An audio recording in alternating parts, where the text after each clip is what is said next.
You've been taught to chase money, to grind for it, to earn it, to become worthy of it. But what if I told you that money was never the goal? What if it was just a mirror, not a reward, not a prize, not a destination, but a perfect reflection of who you believe you are? This is the truth that Neville Goddard knew, and once you see it, you'll never look at your bank account, your business, or your sense of worth the same way again. Neville Goddard taught something radical, that the world, this entire outer world, is simply yourself pushed out, that your experiences, your relationships, your results, even your income, are reflections of the dominant assumptions you hold about yourself, not your conscious wants, but your state of being. Neville said, "Your state of consciousness is the only reality." This means money is not something you attract. It's not something outside of you, waiting to be earned or begged for. It is something that reflects back to you the version of yourself you are currently embodying. Money is a mirror, a messenger, a feedback loop. Think about it. When you stand in front of a mirror, you don't reach out and try to change the reflection. You don't beg the mirror to smile. You smile, and the reflection changes instantly. But most people are doing the opposite with money. They're shouting at the mirror of reality, trying to force it to change, while never changing the image they're holding within. That's why affirmations without identity shift don't work. Why vision boards feel like lies. Why you can work harder and harder and still feel like abundance is just out of reach, because you're not dealing with the root, and the root is your concept of self. Neville didn't teach law of attraction. He taught something much deeper, the law of assumption.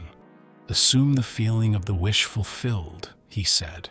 In other words, you don't become wealthy by visualizing more.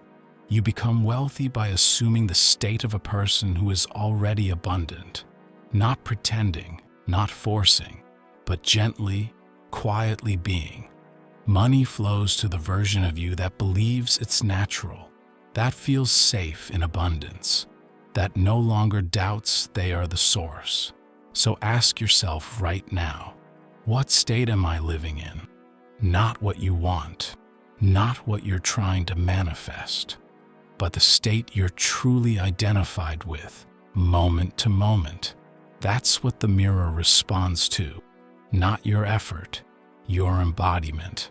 In the next part of this message, we'll explore the hidden blocks that distort your mirror, how trauma and identity protect you from wealth, and how to enter a new state that makes abundance inevitable.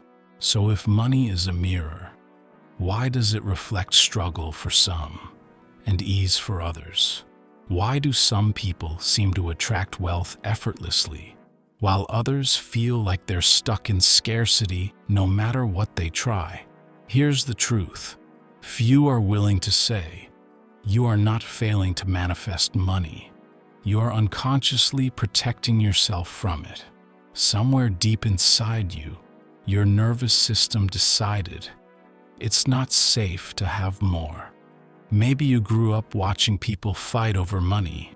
Maybe you were taught that rich people are greedy, or that spiritual people must be poor. Maybe every time you received something, it came with guilt, strings, or pain. So your mind set a rule, a safety mechanism. Stay small, stay broke, stay safe. Neville taught that your assumptions create your reality. But what most people don't realize is, most of your assumptions are subconscious. They're not the thoughts you say out loud. They're the beliefs your body whispers when no one's listening.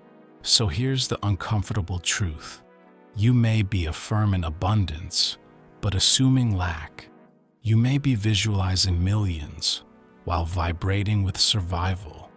You may be working for freedom while carrying a subconscious belief that says, if I succeed, I'll be alone, unsafe, unloved. And the mirror? It reflects that. The universe doesn't give you what you want. It reflects what you are being, consistently. And being is encoded in your nervous system, your story, your state. But this isn't punishment. The mirror isn't cruel. It's precise. It shows you what needs healing, what still hurts, what parts of you are still waiting to be seen, integrated, and loved. When you look into the mirror of your money and see scarcity, don't judge it.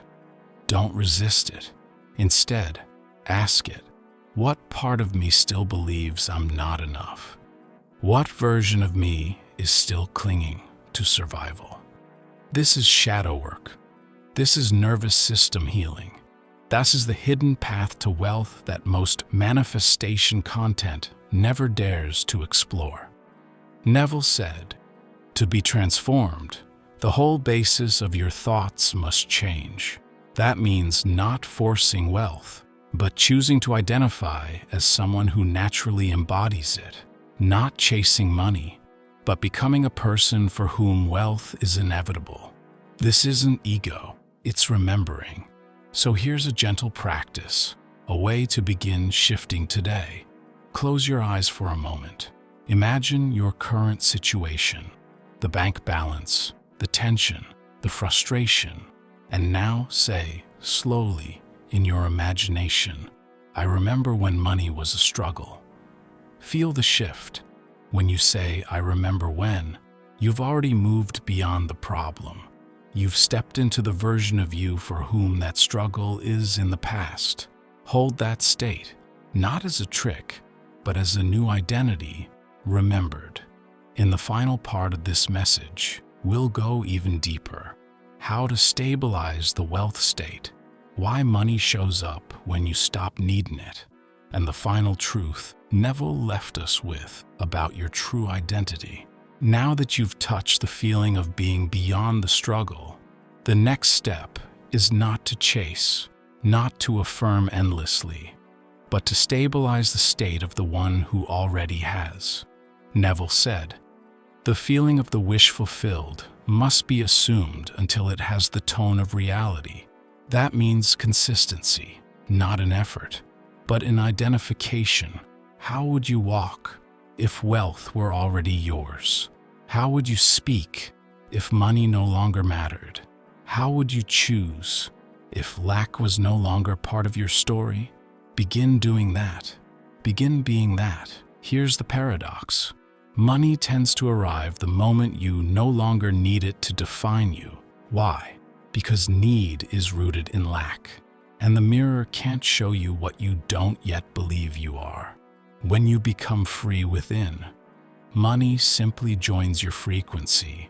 It becomes a byproduct, a consequence, a natural reflection of the internal truth you've remembered. You no longer seek money. You expect it, the way you expect the sky to rise in the morning, not with arrogance, but with absolute inner knowing. Neville left us with one truth that underpins everything. You are the operant power, not your environment, not your history, not your circumstances. You are the one imagining. You are the one assuming. You are the one creating the states the mirror reflects. So money, it isn't a test. It isn't a prize. It's an echo. And when you change the sound within, the echo outside cannot help but shift. So don't just visualize money. Don't just wish for change. Instead, ask, who am I willing to become? So that money must respond differently, not someday, not when the work is done, but now, today, in this breath, because money isn't the goal, it's the mirror, and your reflection is waiting. If this message resonated, don't just watch it once. Watch it every day until the new state becomes second nature. Comment below. What is your current mirror showing you. And if you're ready to go deeper, subscribe, because this journey, the inner wealth revolution, is just beginning.